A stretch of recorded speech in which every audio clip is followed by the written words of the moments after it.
বন্ধুরা, আশা করি আপনারা সকলে খুব ভালোই আছেন। আমি সায়ন, প্রকৃতির ক্যানভাস চ্যানেলে আপনাদের সকলকে আবারও একবার স্বাগত জানিয়ে দার্জিলিং ভ্রমণের চতুর্থ পর্বের ভিডিও শুরু করতে চলেছি। প্রথম, দ্বিতীয় এবং তৃতীয় পর্বের ভিডিও যদি কেউ মিস করে যান, নিচে ডেসক্রিপশন বক্সে লিঙ্ক দিয়ে রাখলাম, দেখে নিতে পারেন। তাহলে চলুন দেরি না করে শুরু করি দার্জিলিং ভ্রমণের চতুর্থ পর্ব। এই পর্বের ভিডিও এক অন্যতম আকর্ষণীয় হতে চলেছে আপনাদের কাছে, তাই এই ভিডিওটা স্কিপ না করে শেষ পর্যন্ত দেখার অনুরোধ রইল। তাই সঙ্গে থাকুন, দেখতে থাকুন।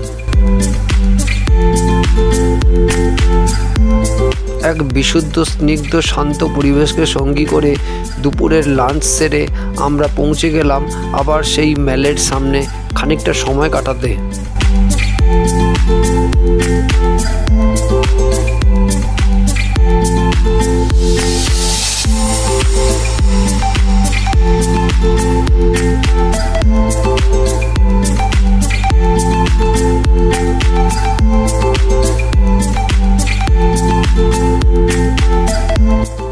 খানিকক্ষণ ঘোরাঘুরির পর ম্যালের ডান দিকে ওই রাস্তাটা ধরে হাঁটতে লাগলাম মহাকাল মন্দিরের উদ্দেশ্যে।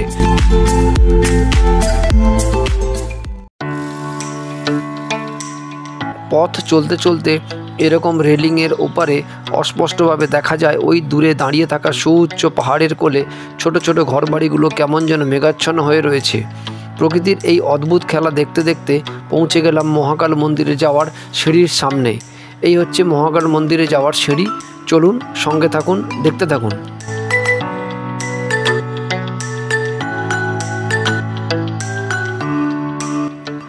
এই পাহাড়ি পথ ধরে অনেকটা পথ উপরে উঠতে হবে, কখনো সিঁড়ি, আবার কখনো বা পিচের রাস্তা। ম্যাল থেকে অন্তত 5 মিনিটে হাঁটা পথ এই মহাকাল মন্দির।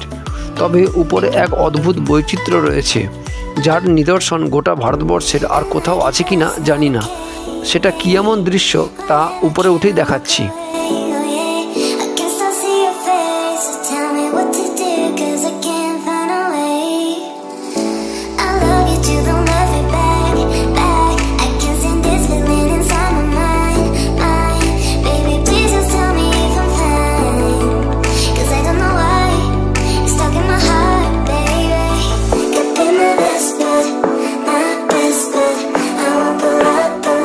অনেকটা পথ উপরে হেঁটে এসে পৌঁছালাম, আর এখান থেকে এক অসাধারণ ভিউটা একবার দেখুন।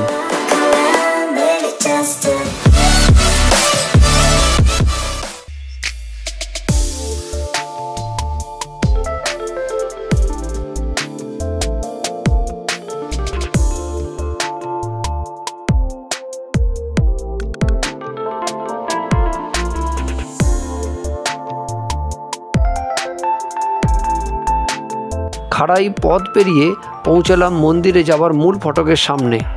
এই মূল ফটকের সামনে ঝুলন্ত ঘণ্টাকে স্পর্শ করে এই নির্দিষ্ট স্থানে জুতো খুলে আমরা উঠতে লাগলাম আরও খানিকটা পথ।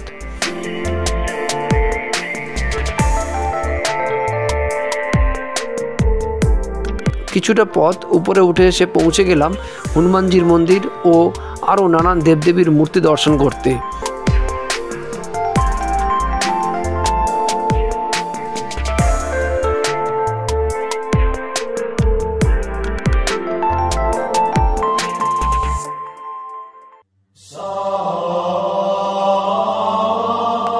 প্রণাম সেরে এই খাড়াই ঢাল বেয়ে উপরে উঠতে থাকলাম আরও খানিকটা পথ।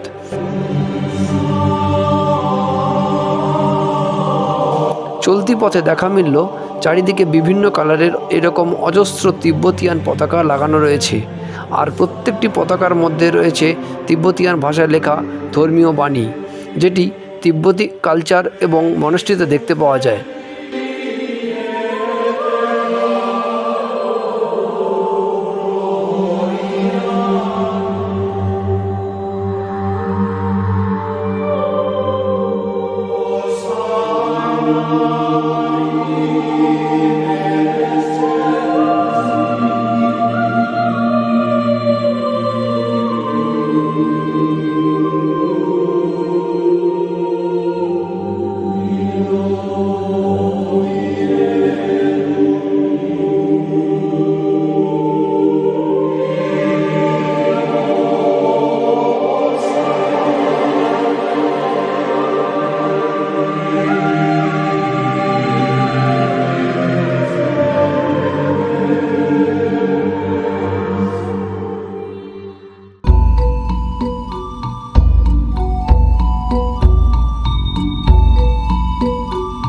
অনেকটা উঁচু ঢালু রাস্তা পেরিয়ে পৌঁছে গেলাম মূল মন্দির প্রাঙ্গণে।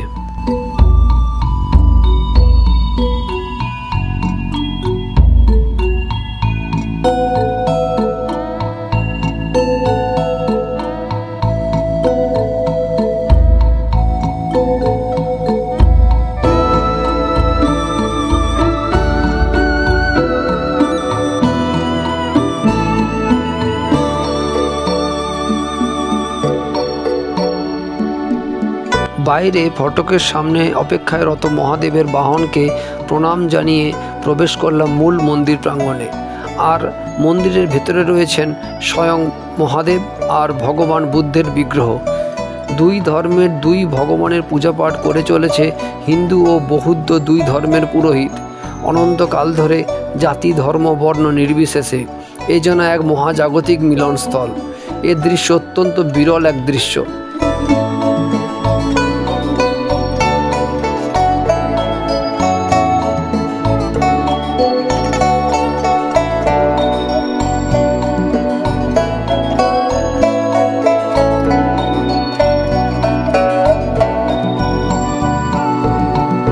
এদিকে কাঁচের ভেতরে ভগবান বুদ্ধের আর এদিকে হিন্দু ধর্মের নানান দেবদেবীর মূর্তি রাখা রয়েছে।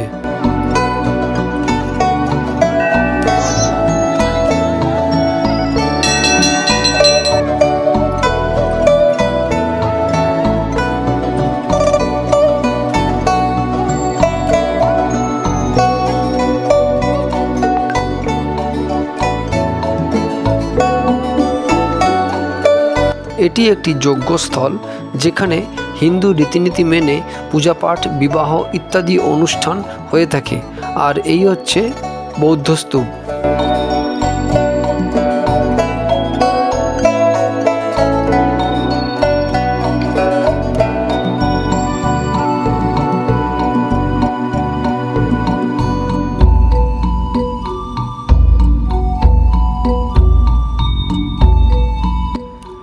মহাকাল মন্দিরের ইতিহাস খুঁজলে জানা যায় 1765 সালে এখানে একটি বুদ্ধিস্ট মনেস্ট্রি ছিল, যেটি লামা দর্জেলিং নির্মাণ করেছিলেন।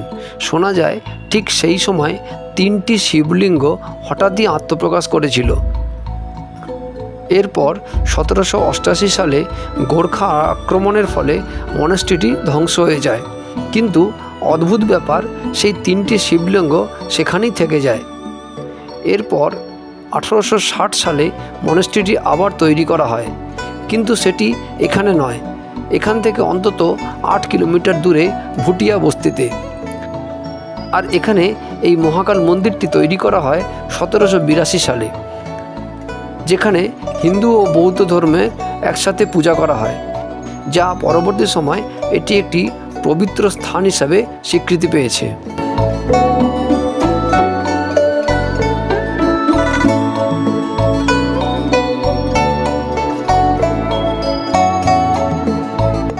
এরপর আমরা উপর থেকে খানিকটা পথ নেমে এই সিঁড়ি বেয়ে সামান্য একটু নিচে নেমে পৌঁছে গেলাম মহাকাল গুহার কাছে। বড় বড় পাথর একে অপরের সাথে যুক্ত হয়ে তৈরি হয়েছে এই গুহা, যেটি মহাকাল গুহা নামে পরিচিত। আর এই গুহার মধ্যেই পূজিত হন নানান ধরনের দেবদেবী।